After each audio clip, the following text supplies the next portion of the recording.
Most people building barndominiums in hot states make the same mistake.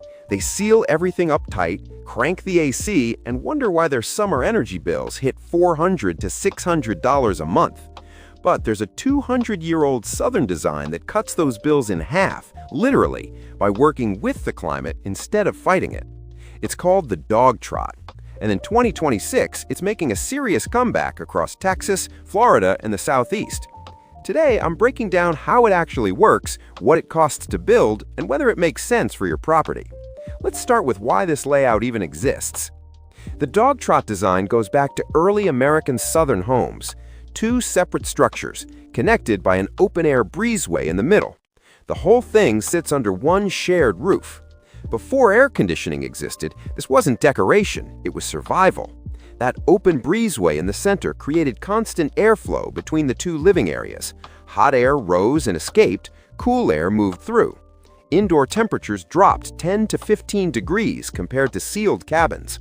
Fast forward to 2026, builders are adapting that same concept into steel-frame barndominiums.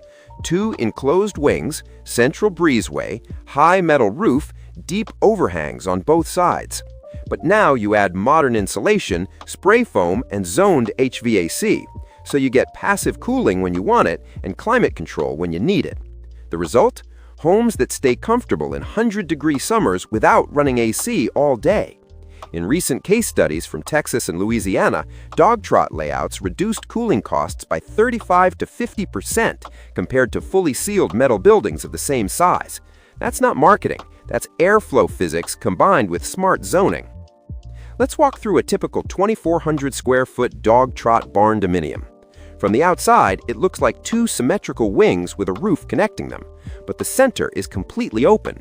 That breezeway typically runs 10 to 14 feet wide and 20 to 30 feet long, large enough for outdoor dining, ceiling fans, even an outdoor kitchen if you want.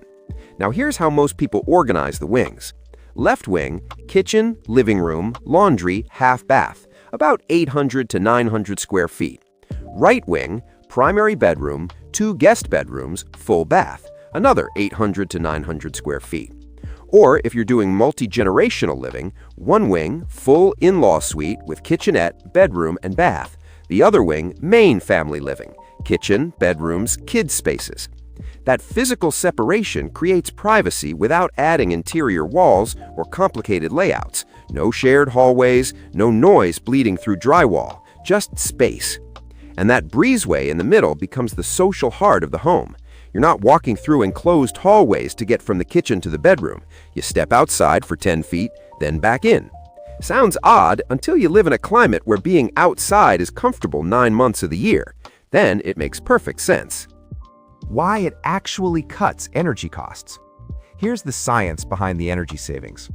Hot air rises. Wind creates pressure differences.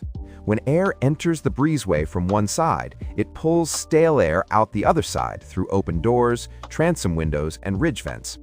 Instead of hot air sitting trapped under a metal roof all day, it cycles constantly. You're not relying entirely on HVAC to cool the space. The structure does half the work.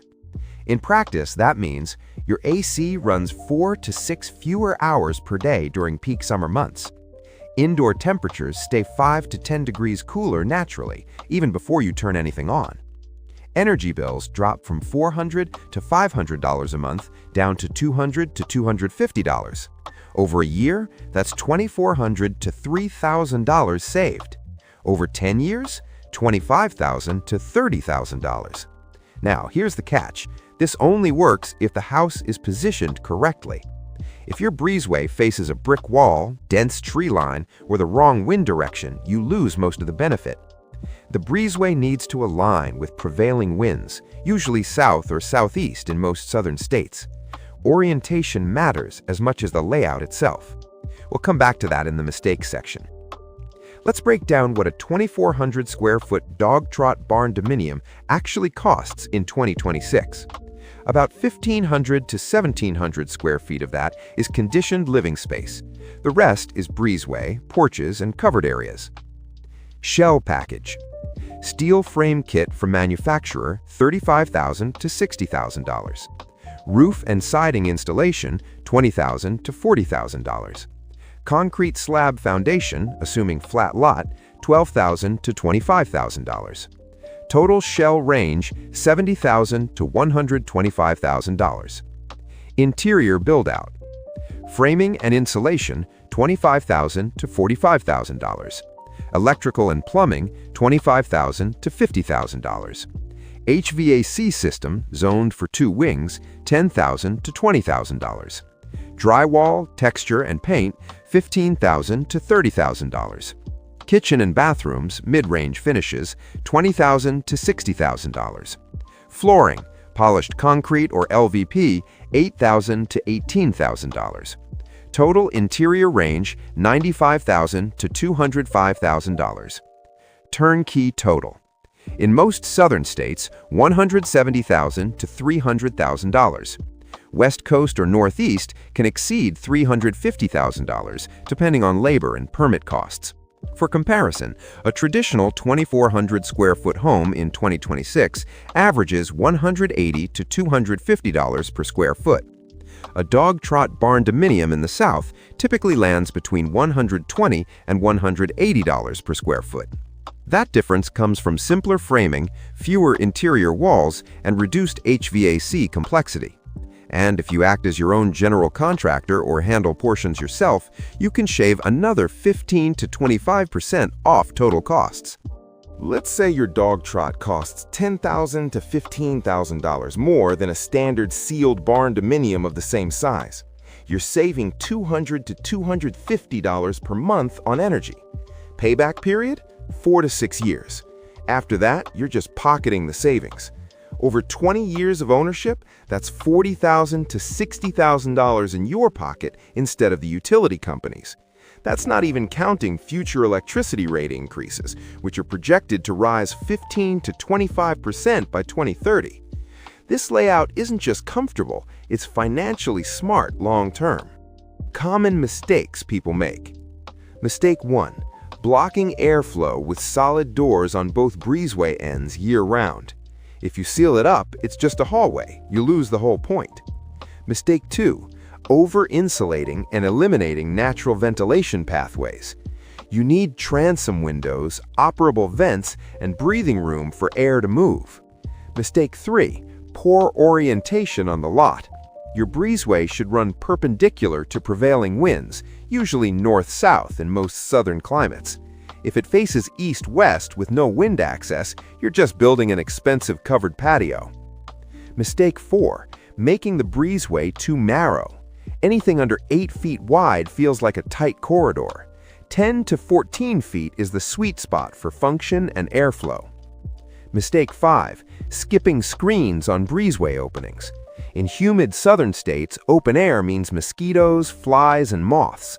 Budget $2,000 to $4,000 for retractable or fixed screens. You'll use them. Who this layout is perfect for.